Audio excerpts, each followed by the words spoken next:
Welcome to the basics of jumping. You've reached the level where you're ready to start catching air on your bike and attacking those more aggressive features on the trail.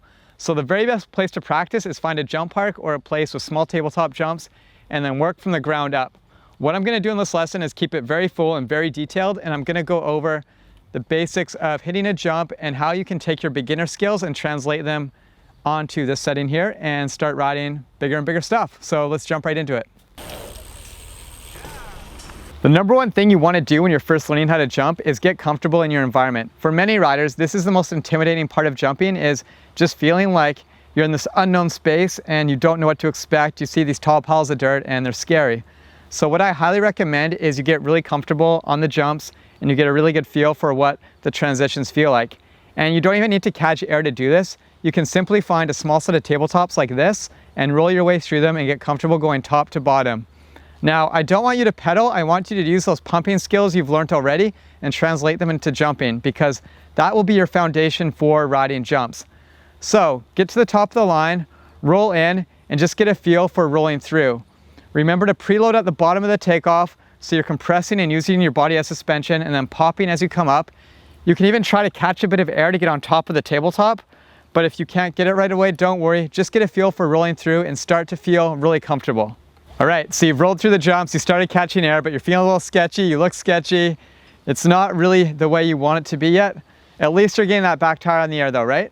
So let's look at how we can get to the landing smoothly and comfortably, and how we progress to that level where we're shifting our body weight properly in the air, we're popping off the takeoff properly, and what are all the elements that go into that.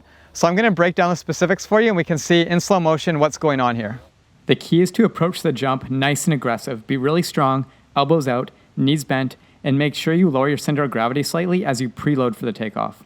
In order to boost off the jump correctly and catch a nice amount of air, you really have to push your weight up as you pop off the takeoff. Stay in a nice, strong, aggressive stance, be 100% committed to getting up in the air, and be very mindful of staying open in the air. Allow room for your elbows to move around, you're not tucked in tight to your handlebars, and allow room for your knees to move up and down. When you nose into a jump, you will likely have to raise up your knees to let your front end drop down. That way you're not pushing your front wheel down and you're not getting yourself stuck in a situation where you're going to nosedive. I'm sure the number one reason that you want to learn how to ride jumps like this is so you can take those skills to the trail and hit anything that comes at you in a jump line or on a jump feature or any sort of technical obstacle that requires catching air. It's important to know that when you're on the trail, you're not going to have a controlled environment like this. It's not like a jump park. Everything's way less predictable.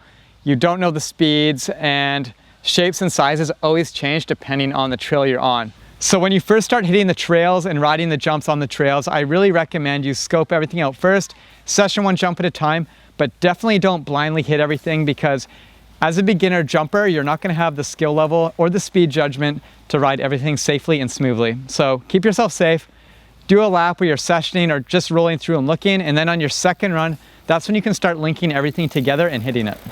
One of the most rewarding feelings you can get on a bike is when it becomes second nature for you to pop off a jump and nose into a transition. This is such a cool feeling because then you can start progressing to tricks.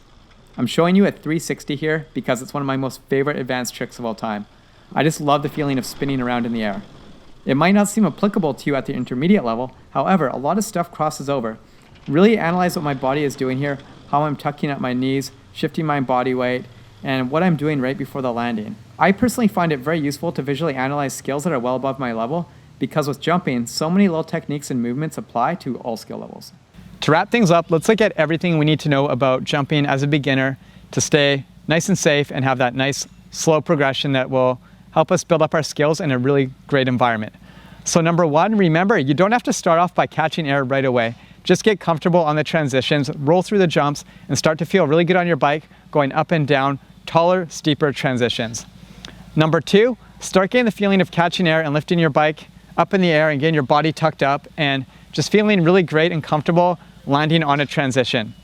Once that feels like second nature to you, take it to the gaps, but don't do gaps right away. Definitely get really comfortable on those bigger tabletop jumps. And finally, remember, there's no real specific drills to this. Just get out there and practice lots, and progression is everything. So work your way up the progression ladder.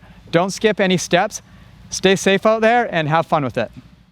If you found that lesson helpful and you thought this video was cool, go check out mtbcourse.com and you can see an outline of everything the entire program is offering. Each lesson will be listed there and you can pre-register nice and early to get special early bird pricing. Stay tuned everyone because I'm going to release little more teasers as time goes on. Thanks again for watching. See you later.